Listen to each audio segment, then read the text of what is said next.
Dr Andrew Dwyer. Now, Dr Dwyer is a lecturer on information security at the Royal Holloway, University of London, joining me now. Let's focus on your expertise in that area of information security. What's happened here? Is it literally just someone bringing in the wrong party? Good morning.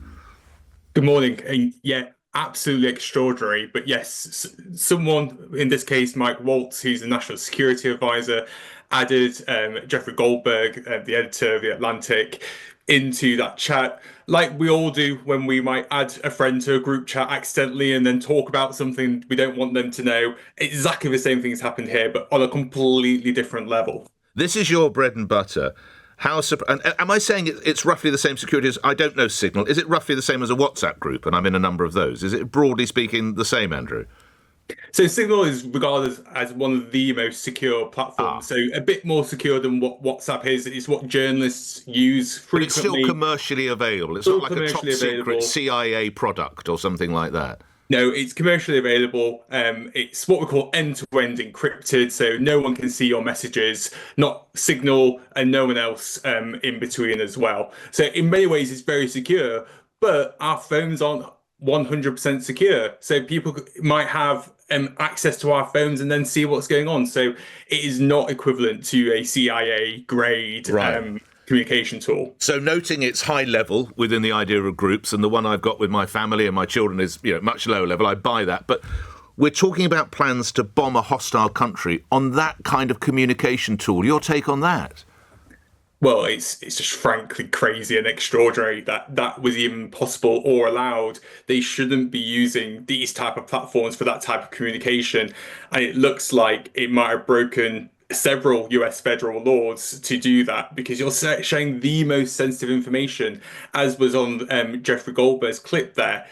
Actually, that has potential implications for US lives, sharing that information. That should not be even on a phone. There are special units that the US government has where they go into a room to discuss that information. That does not belong on a mobile phone, and especially not on a group chat.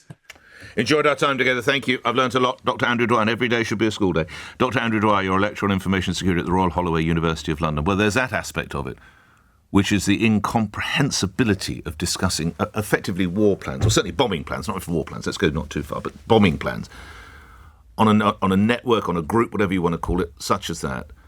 The stupidity of involving a journalist. But let's go to the substance of what one of them says. VP, as in Vice President JD Vance, I fully share your loathing of European freeloading. It's, capitals, pathetic. That shows what they think of the UK and the rest of Europe, doesn't it? But hold on a second.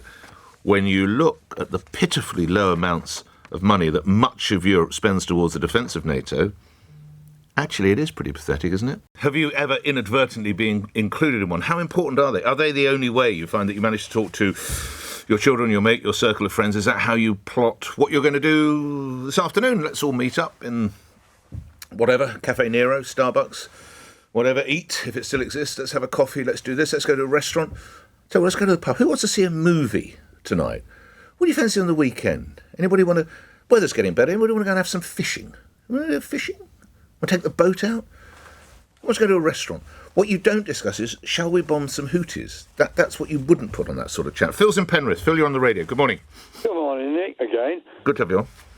Mate, these are the people who are connected to the responsibility of nuclear weapons. Ultimately, yep. And you're right. A patch on John Bolton. Sorry?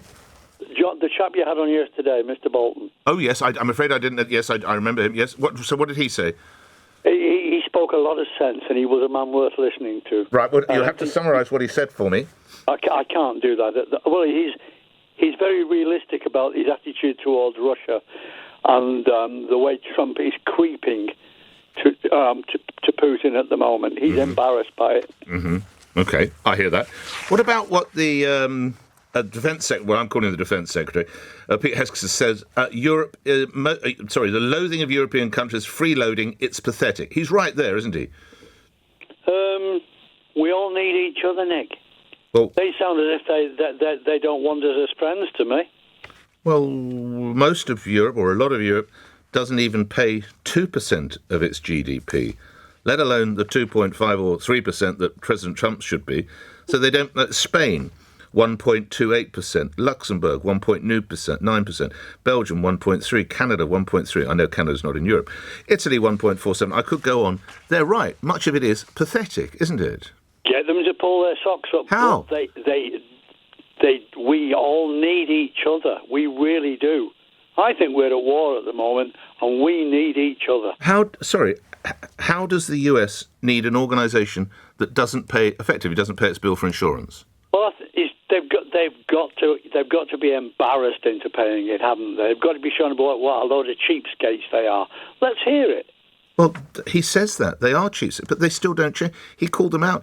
He actually said that this is wrong, and that he didn't almost encourage Russia to invade some of these countries. They don't care.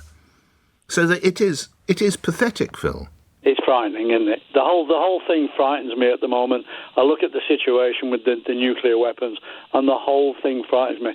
Somebody's going to do something silly one of these days, you know.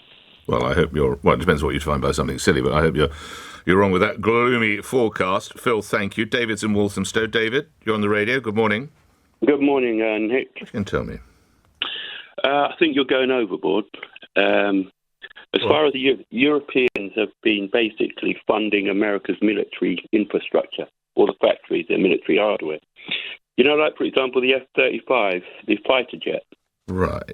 Go on, Are you aware of this fighter jet? I've heard. I don't have intimate knowledge. Obviously, I've heard of it, but I don't have intimate knowledge. What are you going to tell me about it? Well, it's the new latest.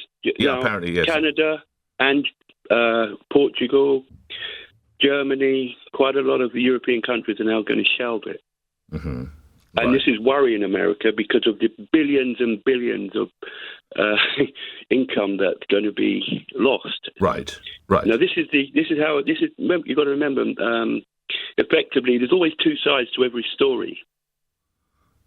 And America are now very, very worried about Donald Trump's attitude and the way that they've been talking to the Europeans, because our budget is bigger than any budget around the world. So therefore, who's the UK, United Kingdom? No, the European budget. Right, but none of the Germany has just literally freed up $1 trillion in military hardware spending. Right, none of the countries pay as much as the United States. No, none of the countries. Not. No, okay, but not even percentage. Hold on, none of them match percentage-wise. Indeed, the majority of them... No, they don't, because they don't have their dollar, which has been made the gold. So that is pathetic.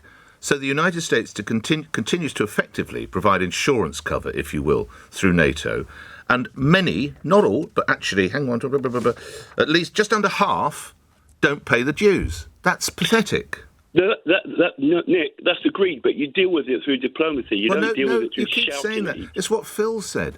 They've been President Eisenhower said, "Don't take Americans for fools." In the 1960s, they have waited 60 years for not the United Kingdom, not Poland, not some countries, but a lot of Europe to actually pay the right amount, and they never have.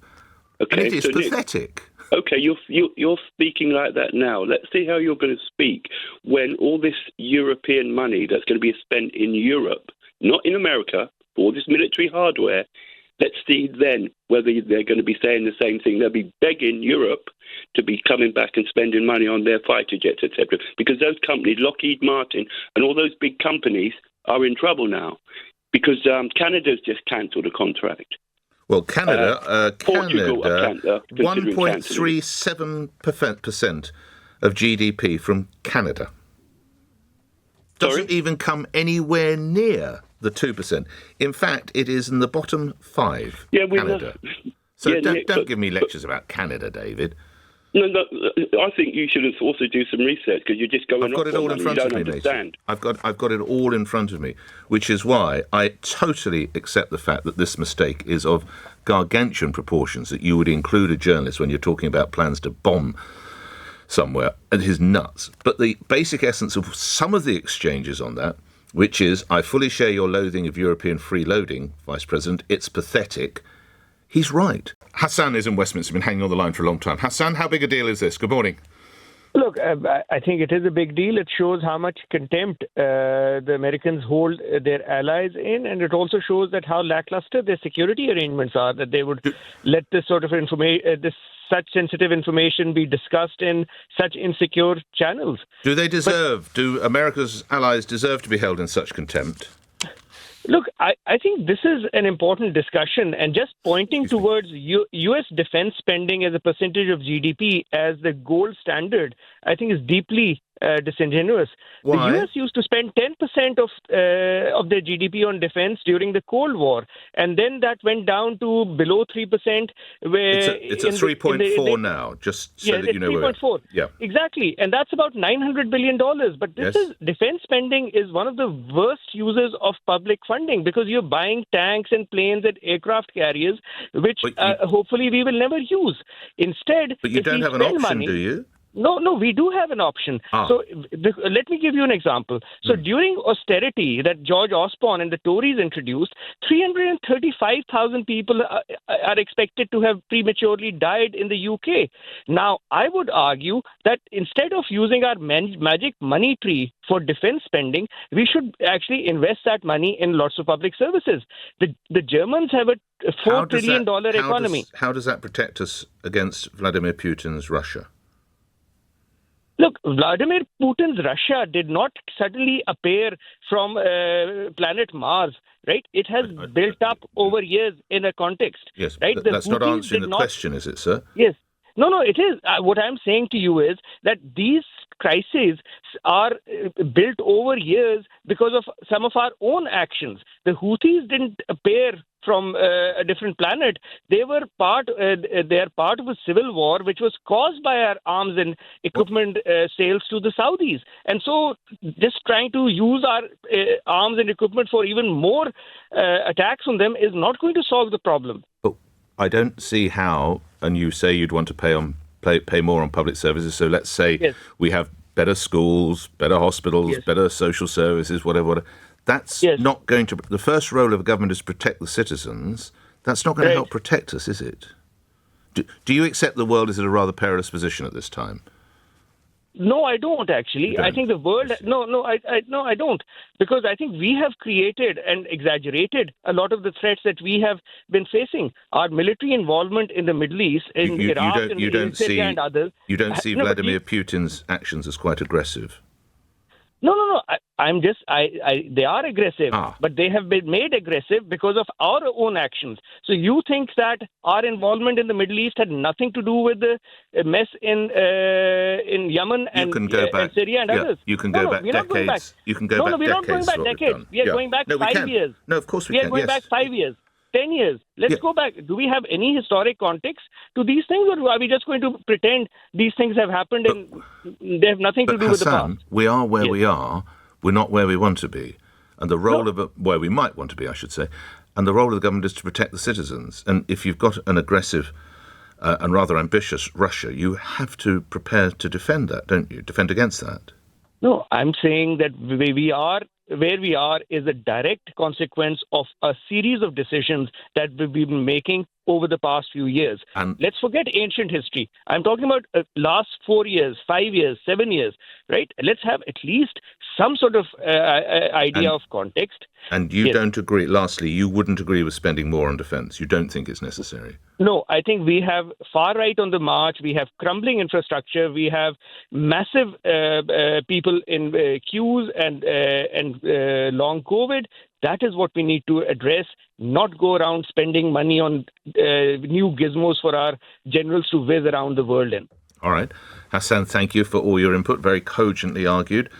I think that I agree with a lot of it, but very interesting to listen to all the same. Matt's in Birmingham. Matt, how embarrassing is... Hello. When you're called... Not you, sorry. When Europe is called pathetic, how embarrassing is that?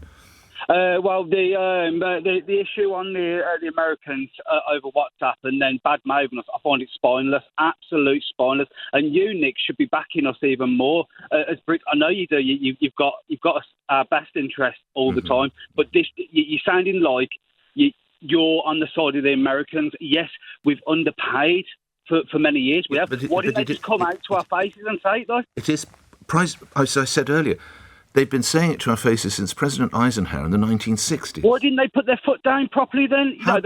Tell me how you put your foot down in this context. You don't just whip away the security there and then. It was just the fact that they messaged on WhatsApp behind our back. Oh no, that's awful. No, that is awful. No, I agree. Yeah. And I have to. But the message, I share your loathing of European freeloading. It's pathetic. Well, that is true, isn't it? Yeah, well, they should have got a committee together. They should have got a meeting together and actually properly outlined everything that's happening with Russia, with He's China, done it. with Korea. Because what's going to happen? What's going to happen, Nick, when China come for America and Korea, because they are gunning for them, that they want America. America's going to come crying to us. They are, and they are. Why? Why would they come crying to us? They did it in Vietnam with Australia. Hold on. Harold Wilson, probably the smartest decision that politician ever took, declined to support the United States over Vietnam. But okay, fair enough. But the only war that they went on their own was Vietnam, and they lost. They've never gone to war on their own and won, have they? Can you correct me on that? I thought they won Grenada because I was there.